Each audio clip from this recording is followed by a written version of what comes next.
Rule 21.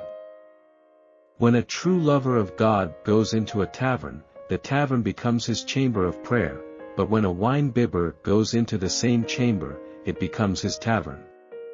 In everything we do, it is our hearts that make the difference, not our outer appearance. Sufis do not judge other people on how they look or who they are. When a Sufi stares at someone, he keeps both eyes closed, instead opens a third eye, the eye that sees the inner realm. Rule 22. Life is a temporary loan, and this world is nothing but a sketchy imitation of reality. Only children would mistake a toy for the real thing. And yet human beings either become infatuated with the toy or disrespectfully break it and throw it aside. In this life, stay away from all kinds of extremities, for they will destroy your inner balance. Sufis do not go to extremes. A Sufi always remains mild and moderate. Rule 23. The human being has a unique place among God's creation. I breathed into him of my spirit, God says. Each and every one of us without exception is designed to be God's delegate on earth. Ask yourself, just how often do you behave like a delegate, if you ever do so? Remember, it falls upon each of us to discover the divine spirit inside and live by it. Rule 24. Hell is in the here and now. So is heaven. Quit worrying about hell or dreaming about heaven, as they are both present inside this very moment. Every time we fall in love, we ascend to heaven. Every time we hate, envy or fight someone, we tumble straight into the fires of hell.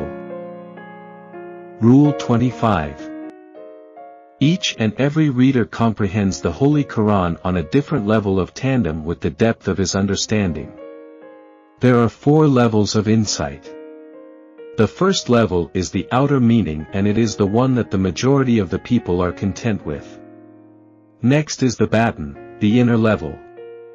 Third, there is the inner of the inner. And the 4th level is so deep it cannot be put into words and is therefore bound to remain indescribable. Rule 26. The universe is one being. Everything and everyone is interconnected through an invisible web of stories. Whether we are aware of it or not, we are all in a silent conversation. Do no harm. Practice compassion. And do not gossip behind anyone's back, not even a seemingly innocent remark. The words that come out of our mouths do not vanish but are perpetually stored in infinite space, and they will come back to us in due time. One man's pain will hurt us all.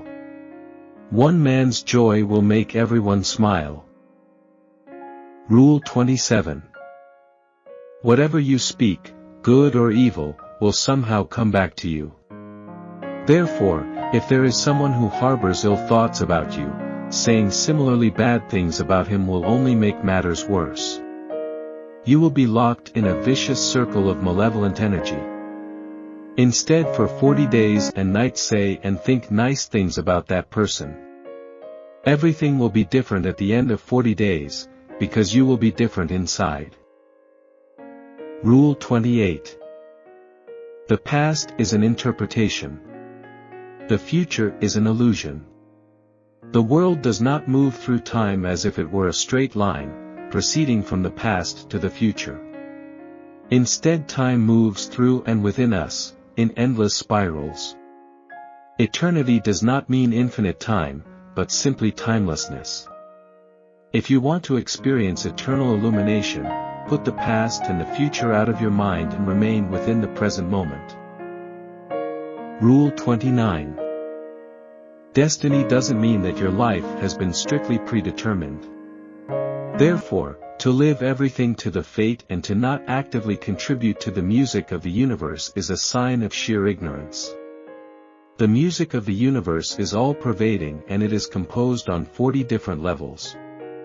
Your destiny is the level where you play your tune. You might not change your instrument, but how well to play is entirely in your hands. Rule 30.